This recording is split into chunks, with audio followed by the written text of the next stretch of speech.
मया दत्तं गृहाणं परमेश्वरी मातेश्वरी चरणकमलेभ्यो नमः। चरणकमलेषु मन्त्रपुष्पाञ्जलिं समर्पयामि। प्रदक्षिणां सप्तास्य सन्परिदय स्त्रीः सप्तासमिदः कृतः देवाजद्यन्नं तन्वाना अवदनं पुरुगं वसुं ब्रह्मस्त्रभ्रान्तकारी भानो सदेवो मिषदोपदश्च गुरोश्च शुक्र शनि राहु केतव सर्वे ग्रहा शान्तिकरा भवन्तु।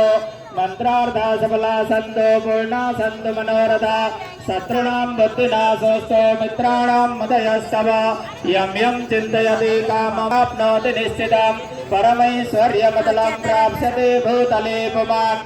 सत्या सन्तु यजमानस्य कामाः चिन्तितमनोरथसिद्धिरस्तु।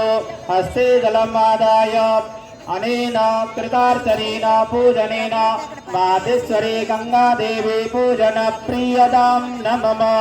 ओम विष्णवे नमः विष्णवे नमः विष्णवे नमः।